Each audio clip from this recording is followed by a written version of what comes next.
Assalamualaikum warahmatullahi wabarakatuh. Jumpa lagi di channel Bang Jaki Penuh Hikmah. Hari ini Bang Jaki akan meliput kegiatan kunjungan tamu dari Majelis Agama Islam dan Adat Istiadat Melayu Kelantan dari Malaysia. Insya Allah akan mengunjungi Pondok Pesantren Darul Rahman, Jagakarsa, Jakarta Selatan, dan sebentar lagi akan tiba.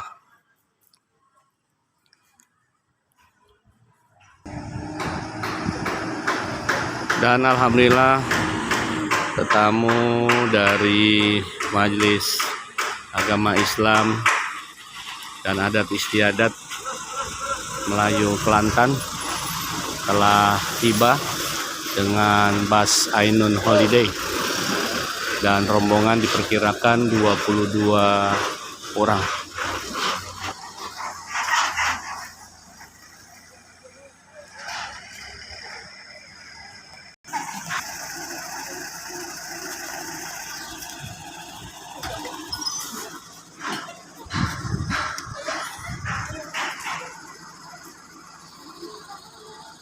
Waalaikumsalam.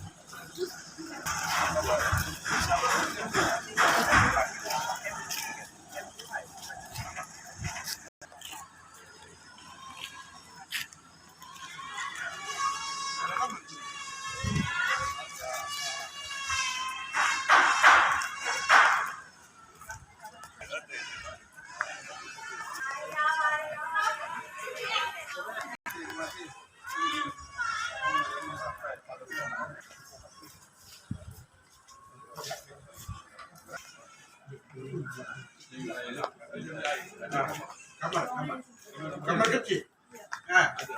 Kamar kecil sini. Oh, ya. Penting kamar kecil. Ini kamar kecil. Mana kamar kecil? Dan toilet ya? Toilet tu. Ya. Ada. Bil air sekali ada. Bil air sana sini.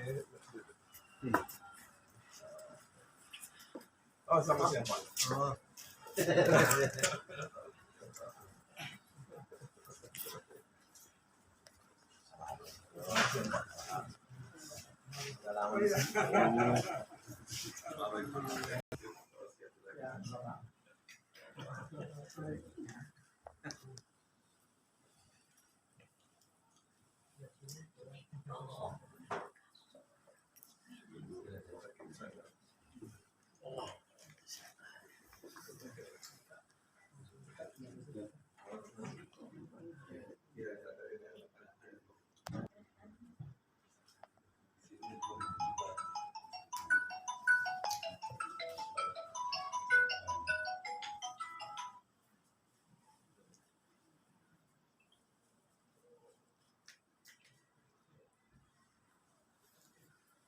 Minum dulu.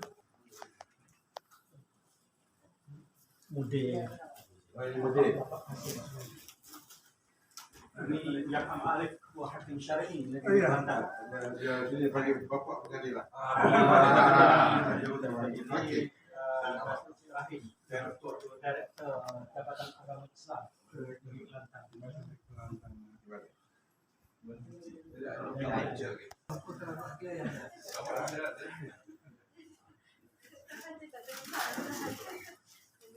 Terlalu ramai kan, mungkin banyak gedung-gedung bertingkat dan tempatnya juga terlalu kecil, karena hanya terus pindah. Ini istilahnya apa?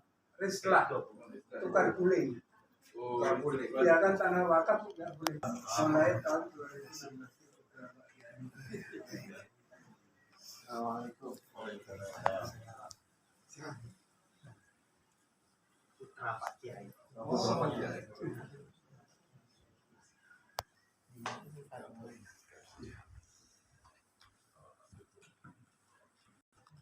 Assalamualaikum warahmatullahi wabarakatuh. Bismillahirrahmanirrahim. Alhamdulillahirabbil alamin. Wassalatu wassalamu ala asyrafil anbiya'i wal mursalin wa ala alihi wa sahbihi ajma'in amma ba'du. Saya mengucapkan ahlan wa sahlan dengan para tetamu kita dari Kelantan, Malaysia. Selamat datang di pesantren. Kalau di Indonesia itu orang sering menyebut dari dua kata, pondok, pesantren. Jadi ada dua gabungan. Pondok itu mungkin dari bahasa Arab funduk, ya. Artinya orang yang bersekolah tapi kemudian bermukim. Dia tidur di sini dalam keadaan 24 jam. Pesantren ini tentu dari campuran bahasa Sanskerta di masa lalu, yang intinya orang-orang yang ingin berbuat baik, mempelajari ajaran agama. Jadi kita sebut di Indonesia ini pondok pesantren. Kalau di tanah Jawa orang sering menyebutnya hanya pondok saja, tapi orang di kota seperti di Jakarta itu sering menyebutnya pesantren. Jadi supaya tak ada perselisihan kita sebut dua-duanya, timbalan mufti, bahwa ini adalah pondok pesantren Darul Rahman. Pesantren ini didirikan tentu dengan tradisi pesantren di Indonesia. Jadi kalau kita dalam agama itu setiap pekerjaan ada asyurut wal arkan, ada syaratnya sholat, ada rukunnya sholat. Pesantren di Indonesia itu juga seperti itu. Dia tidak pernah gedungnya tersedia terlebih dahulu, bahkan perencanaan pembangunannya itu pun tidak ada, tuan-tuan dan puan-puan sekalian. Itu biasanya dimulai oleh seorang guru agama yang datang ke satu perkampungan, kemudian di sana dia mengajar. Biasanya yang diajar itu ada yang anak-anak, ada juga yang langsung orang dewasa. Nah, pesantren Darul Rahman ini aslinya bukan di sini, Bapak. Ini aslinya kami pertama kali itu di daerah Kebayoran Baru di Jalan Senopati. Tempat yang paling strategik yang ada di ibu kota negara Indonesia di Jakarta. Itu terjadi, jadi ayah saya, Kiai Syukran Makmun itu masuk ke Jakarta itu tahun 1967. Waktu itu beliau masih muda sekali, ikut dengan seorang tokoh namanya Kiai Haji Idham Khalid. Pada masanya beliau adalah ketua umum pengurus besar Nahdlatul Ulama. Jadi ayah saya dari pesantren sama dengan Pak Kiai Qasim Susilo ini dulu sekolahnya, pesantrennya di Gontor. Jadi ayah saya itu dulu pesantren pertama kali itu di pesantren tradisional. Orang Indonesia sering bilang pesantren salafiyah, tapi bukan salafi yang sekarang itu. Ya, pesantren salafiyah itu budayanya, tradisinya itu baca kitab turos. Orang Indonesia bilang baca kitab kuning, pakai sarung. Itu di pesantren namanya Sidogiri di Pasuruan. Itu pesantren yang cukup tua di Jawa Timur. Kemudian ayah saya mendengar ada pesantren modern yang santri dan pelajarnya itu pakai celana. Pada masa itu semua santri seperti saya pakai sarung, Mbak. Nah, kemudian ayah saya ingin mengetahui seperti apa pesantren modern, maka beliau masuk ke pesantren Gontor. Nanti di tahun 67 bertemu dengan Kiai Haji Idham Khalid. Waktu itu di masa Presiden Soekarno, beliau adalah timbalan Perdana Menteri di masa itu, sekaligus ketua dari Jam'iyah Nahdlatul Ulama, ormas yang sangat besar di Indonesia. Dibawalah ayah saya itu oleh Pak Idham ke Jakarta. Ya, di Jakarta seperti biasa menjadi guru, mengajar masyarakat berbagai tingkatan. Sampai orang yang jualan kue ya di perkampungan itu ayah saya mengajar. Ya, yang diajar apa? Ya semua yang dibutuhkan masyarakat. Ada mengajar hadis seperti kitab Riyadhus Shalihin, ada mengajar tafsir. Nah, pelan-pelan ayah saya itu mulai dikenal oleh masyarakat yang ada di Jakarta. Maka kemudian orang-orang yang mengenal ayah saya itu berpikir begini, kalau saya tidak bisa menjadi orang yang mengerti ilmu agama, maka paling tidak anak saya.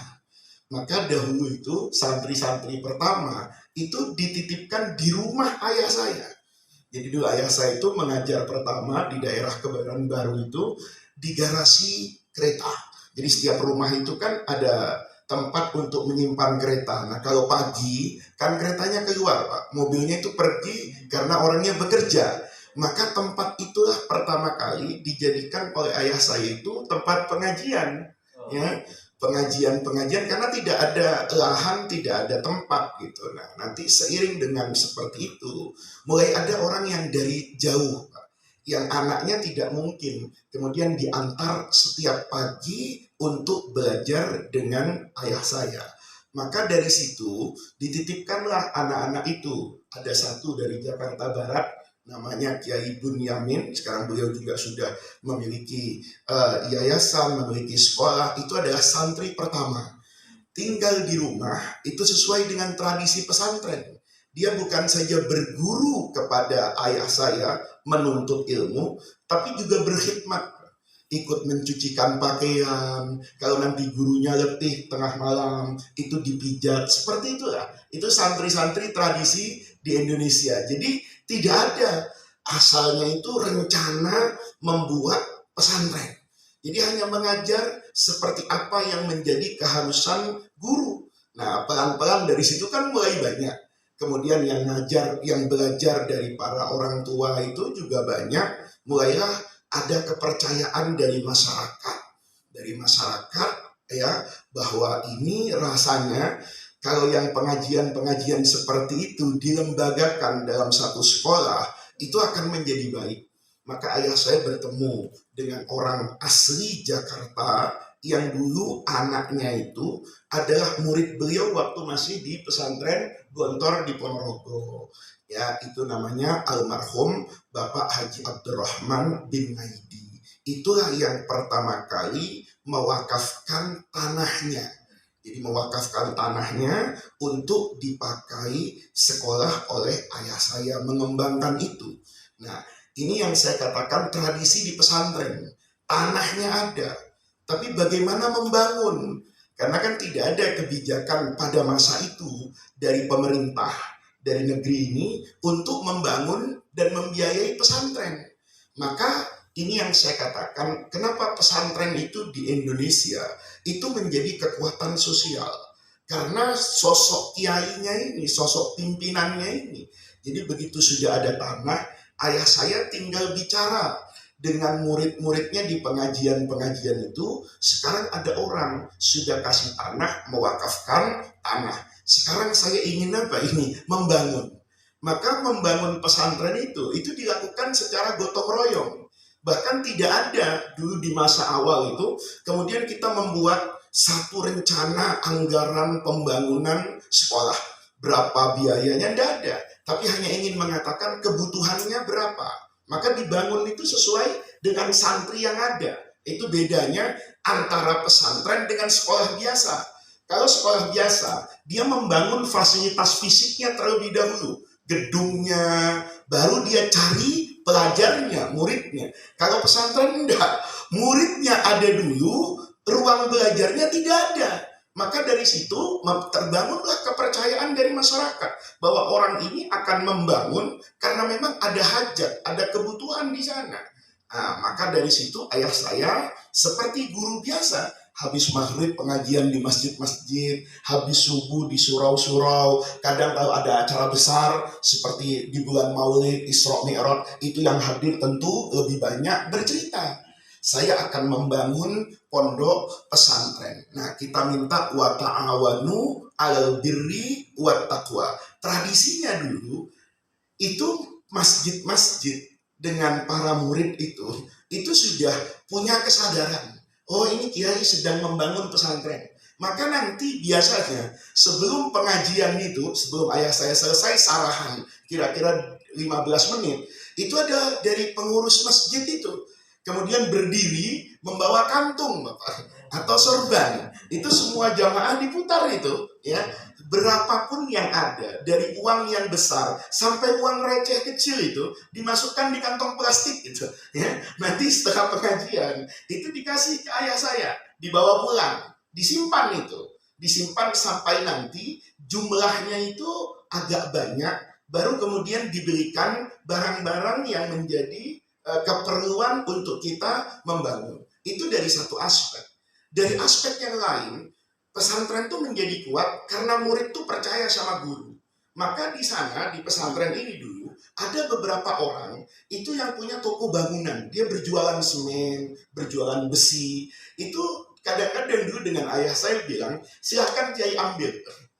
Nanti Kiai punya uang, Kiai bayar. Tapi kalau Kiai tidak punya uang, ya sudah, anggap saja hutang dulu. Nah, ini kekuatan pesantren nih. Kenapa? Karena orang-orang yang kaya seperti itu juga adalah murid di pengajian. Bahkan di Darul Rahman ini ada almarhum namanya Haji Muhammad Nur Murni. Itu luar biasa bantuannya kepada ayah saya. Jadi ayah saya dulu itu hutang misalnya, ngambil semen, besi, keramik, macam-macam. Misalnya di tahun itu 10 juta. Dicatat sama dia. Nanti menjelang Ramadan, dia lapor sama ayah saya. Ini hutang sudah 50 juta. Tapi Kiai cukup bayar 25 saja. Loh, yang 25 gimana? Saya sudah carikan zakat dari teman-teman saya yang sama-sama agniya untuk membantu melunasi hutang Kiai yang termasuk mustahik zakat. Al-Gharim kan, dia berhutang bukan untuk rumahnya, bukan untuk anak-anaknya, tapi fisabilillah. Nah, dari situ sebetulnya ya pesantren itu menjadi kuat. Dia biasanya ada masjid, dia biasanya ada kiai. Ya, kiai ini kalau di Indonesia itu kan disibukkan oleh banyak perkara. Orang tak paham persoalan fikih, tanya sama kiai. Istrinya sakit di rumah sakit pun itu datang sama kiai, minta air. Sehingga ikatan emosional antara guru dengan murid ini itu menjadi satu kekuatan yang luar biasa. Maka Darul Rahman ini berdiri sepertinya dari itu. Jadi kalau saya hari ini misalnya datang ke tempat-tempat yang dahulu ayah saya mengajar, bertemu dengan orang yang mungkin usianya sudah 80, sudah 90, itu saya selalu mengenang. Kalau bukan karena mereka, maka pesantren ini tidak akan berdiri sehebat ini.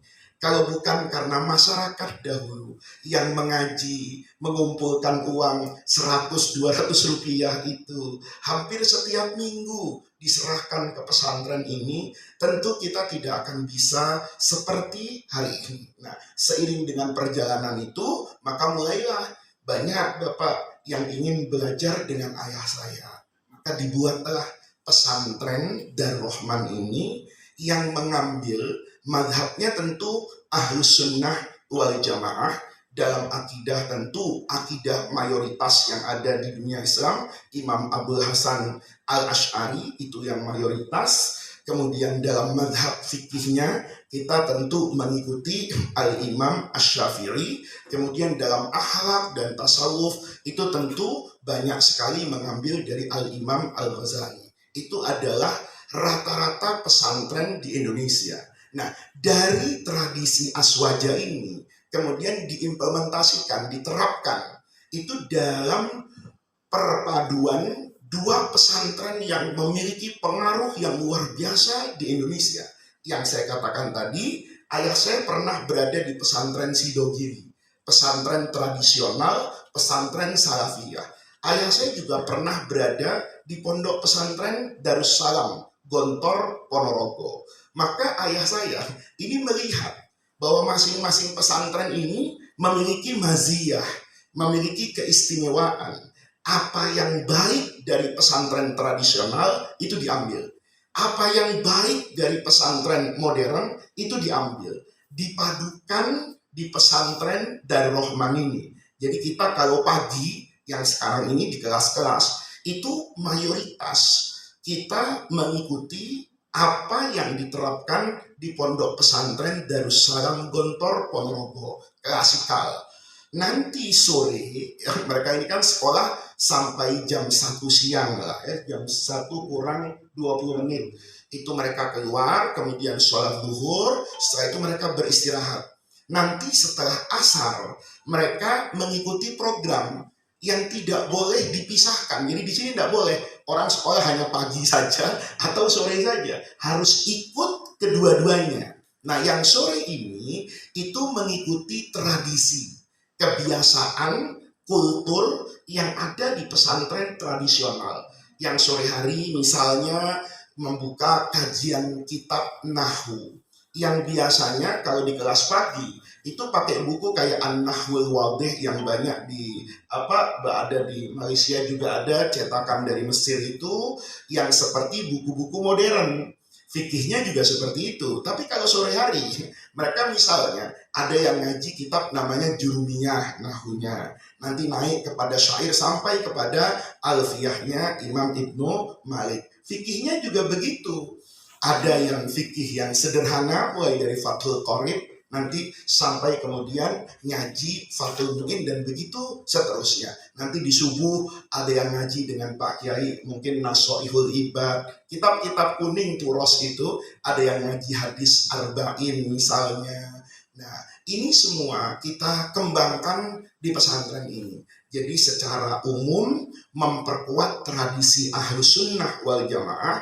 Nanti setelah tahun kelima, setelah 5 tahun, itu mulai mereka itu diperkenalkan dengan al-madzhab al-islamiyah yang ada. Mulai membuka misalnya kitab Bidayatul Mujtahid, supaya nanti wawasannya menjadi terbuka. Oh, kunut dan tidak kunut itu tidak menjadi patokan Ahlus Sunnah wal Jamaah. Karena yang tidak kunutan itu Imam Abu Hanifah misalnya begitu. Oh, yang kunutan itu Al-Imam Asy-Syafi'i misalnya. Nah, dengan cara seperti itu, maka pesantren ini wawasannya akan mulai terbuka, tidak terjebak kepada mazhab tertentu yang kemudian ketika kelihatan berbeda dianggap tidak Ahlus Sunnah wal Jamaah. Padahal semuanya itu ada dalam koridor Ahlus Sunnah wal Jamaah. Nah, ini sekelumit tentang pesantren. Ini berjalan secara resminya itu mulai dari tahun 1975. Entah Indonesia. Jadi ijazah kita, syahadahnya itu syahadah yang dikeluarkan oleh pesantren itu sendiri. Kita yang mengatur kurikulumnya, kita yang mengatur kitab-kitabnya, kita yang membuat soal ujian sendiri. Itu dari awal berdiri sampai kira-kira adalah tahun 1999 atau 2000. Tahun tulisan Arab, Pak. Jadi kalau ada santri yang sudah menyelesaikan pendidikan 6 tahun, dia mau ke kampus, college, university, itu beda-beda, Pak. Ada university yang mau terima kami. Ada university yang tidak mau terima kami. Karena persoalannya adalah pada syahadahnya. Syahadahnya itu pakai tulisan Arab dengan nilai murni. Jadi kalau dia imtihan itu, ikut ujian, ya, itu nilainya 4 ditulis 4. Nah, maka ketika sampai di kampus, di universitas, itu kadang ditanya, ini apa? Ini Yasin kah? Ketika dia bertuliskan bahasa Arab semua. Jadi itu tidak sama. Ada kampus yang menerima, ada kampus yang tidak menerima. Ada university ikut pemerintah Indonesia, tapi dia mau menerima. Itu namanya Universitas UIN Syarif Hidayatullah di Jakarta. Dulu itu menerima, Pak. Jadi alasannya dulu di situ tokohnya namanya Profesor Harun Nasution. Beliau bilang, anak-anak ini saya tes bahasa Arabnya bisa, saya suruh baca kitab bisa, tapi dia tidak punya ijazah.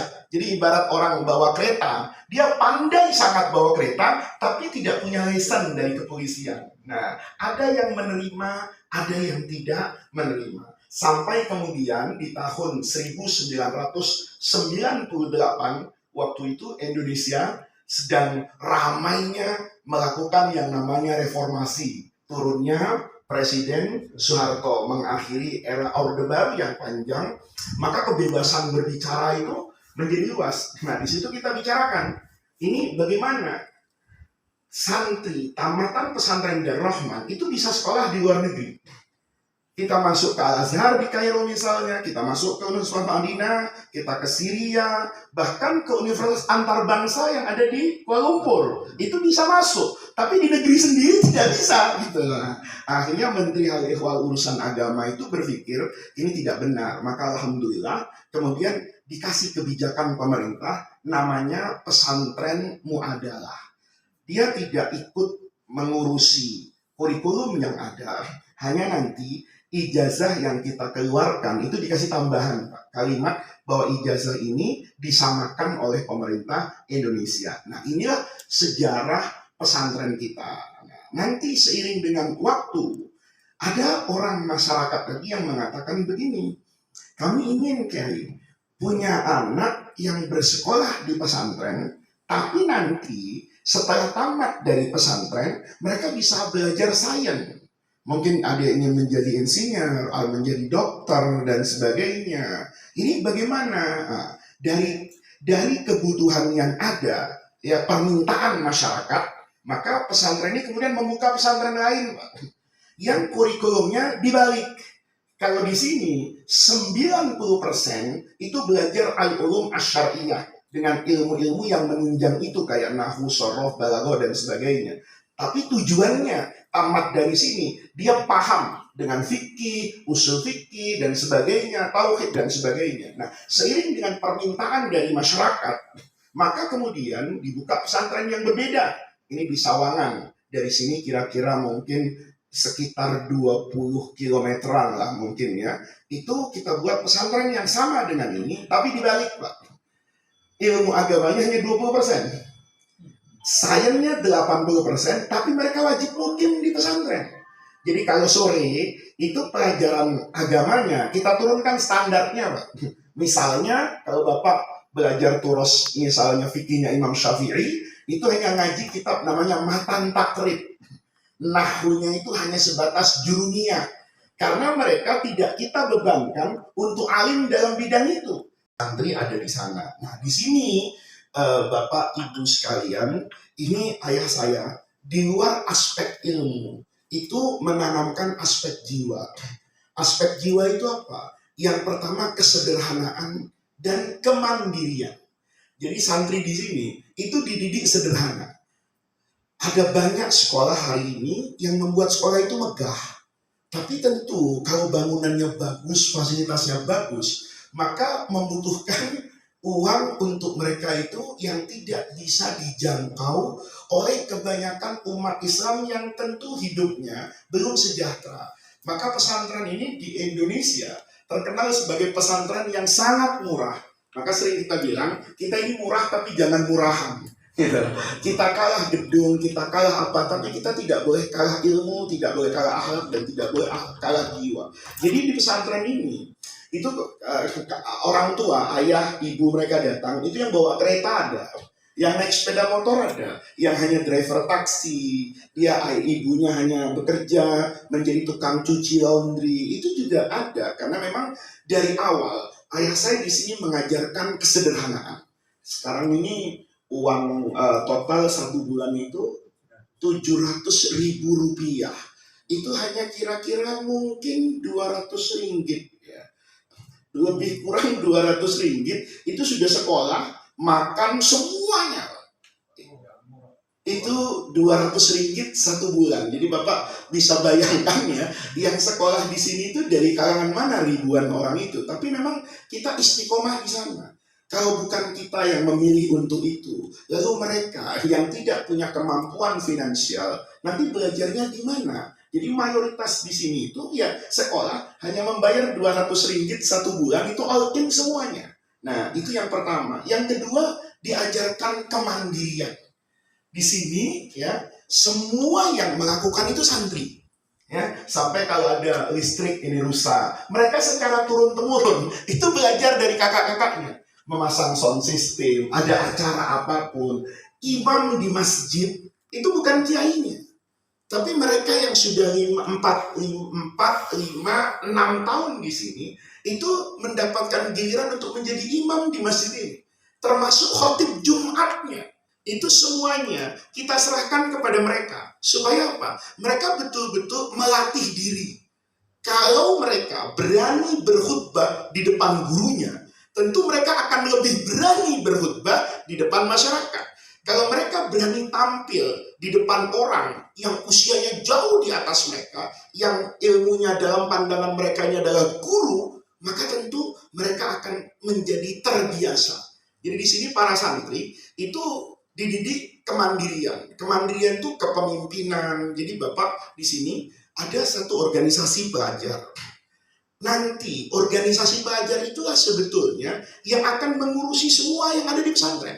Ya, yang membangunkan subuh, kalau ada yang tidak sholat berjamaah, itu tidak lagi guru. Tetapi mereka dari kecil ini dipaksa untuk menjadi orang tua buat adik-adiknya. Sehingga mereka di sini nanti setelah 6 tahun, kita berharap mereka itu bisa menjadi orang-orang yang berani untuk berbuat di tengah-tengah masyarakat. Jadi di sini pun kalau malam Jumat seperti tradisi mayoritas pesantren kita adakan baca maulid, kita adakan misalnya tahlil. Itu semua yang memimpin adalah santri-santri kita. Nah, alhamdulillah seiring dengan perjalanan waktu di sekitaran Jakarta ini lebih dari 40 pesantren yang pimpinan dan kiainya itu dulu belajar di pesantren ini. Jadi alhamdulillah kita sudah bisa membuat kaderisasi. Yang dulu murid sekarang sudah jadi kiai, ya. Bahkan kita kadang-kadang ada alumni kita itu yang pesantrennya juga mungkin lebih megah dari pesantren ini. Santrinya juga ada ribuan. Kita merasa bersyukur. Nah, ini sebetulnya yang bisa saya gambarkan tentang pondok pesantren Darul Rahman. Jadi Bapak-bapak, kalau melihat pesantren di Indonesia, sejatinya memang seperti itu, Pak. Bermula dari figur sentral kiai, ya, kemudian berkembang terus menjadi satu lembaga, itu biasanya pesantren. Baik, mungkin nanti dari Bapak-bapak ada yang ingin bertanya, diskusi atau apapun dengan tangan terbuka. Tapi sebelumnya saya persilahkan dulu untuk mencicipi teh Indonesia. Silakan. Di Jalan Wahid Hasim ya, lumayan jam ya. lumayan. Jakarta